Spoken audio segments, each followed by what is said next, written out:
After Russia's invasion 8 months ago, nuclear rhetoric around the war in Ukraine has increased. Joe Biden warned the world is facing Armageddon if Vladimir Putin uses his nuclear arsenal in Ukraine. A Putin foe recently stated that Russia could use Belarus to launch nuclear strikes as the world enters what could be the early days of World War III. Kiev would be destroyed in minutes if Belarus followed Putin's orders to nuke it with Moscow's missiles, warned Dr. Yuri Felstinsky. We spoke to security and defense analyst Michael Clarke about what nuclear war would look like, the differences between Russia's strategic and nuclear weapons, and how they would be used in Ukraine.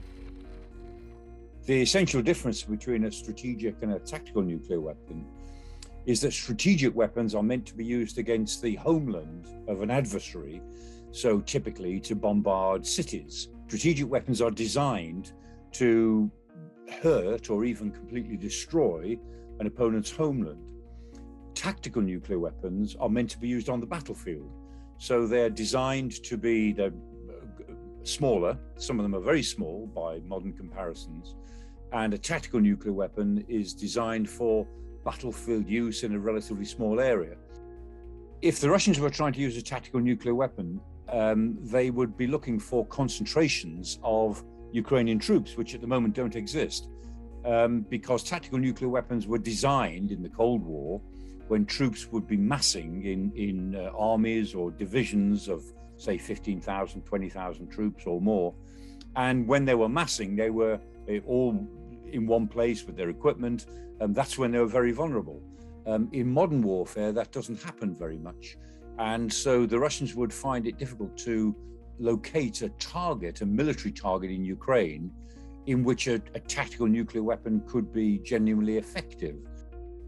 And if they were trying to halt an advance, say across a front of 60 or 80 kilometers, which is what they're now dealing with in Ukraine, they would have to use several of them. They would have to use 10 or 20 tactical nuclear weapons to actually have an effect across, say, a 60 or 80 kilometer front. It's the smallness, the small size of tactical nuclear weapons is, on the one hand, it makes them easier to contemplate using, but on the other hand, it shows how limited their effect may be.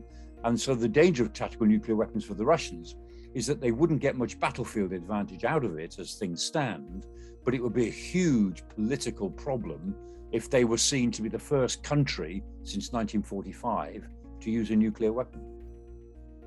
If tactical nuclear weapons don't make much sense on the battlefield in Ukraine, there are two other even more serious possibilities of the way they might be used, but again, using them in this way is even more of a risk for Russia.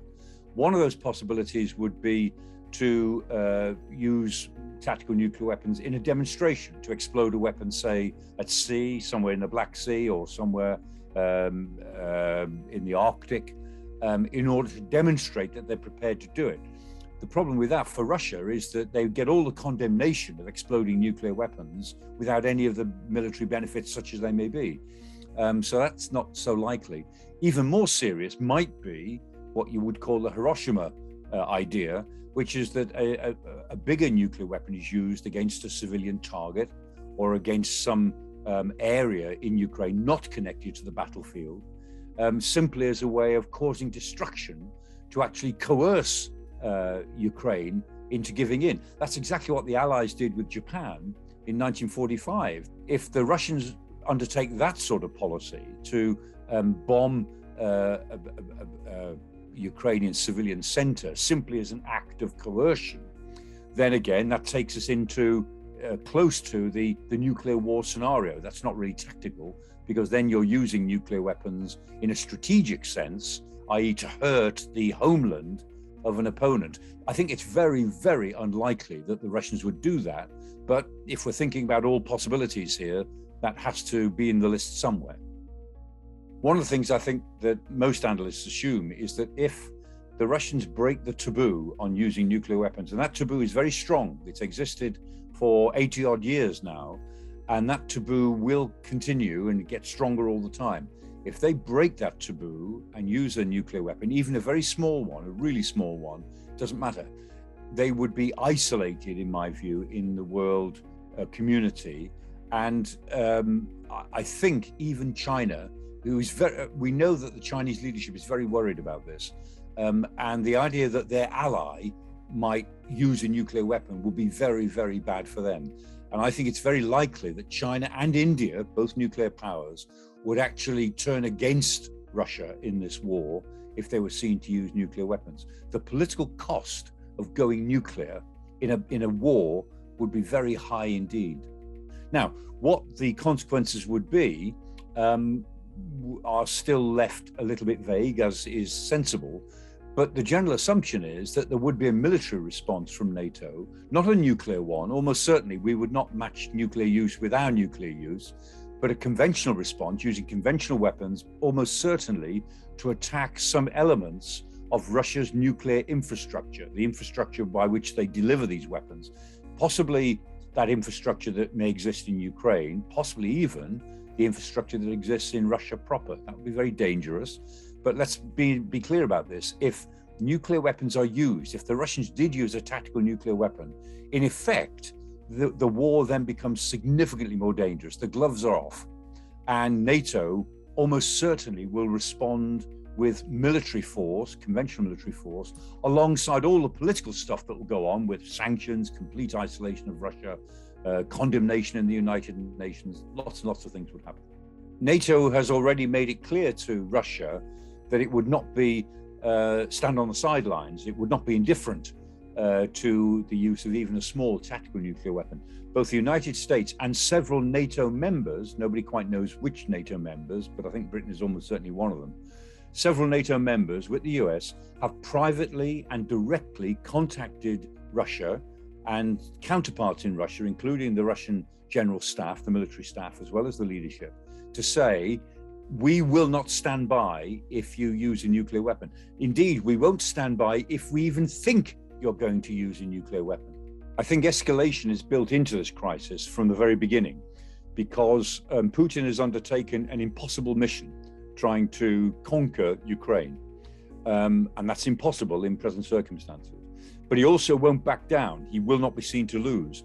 So that means that escalation is inevitable in this crisis. There are many ways in which it might escalate.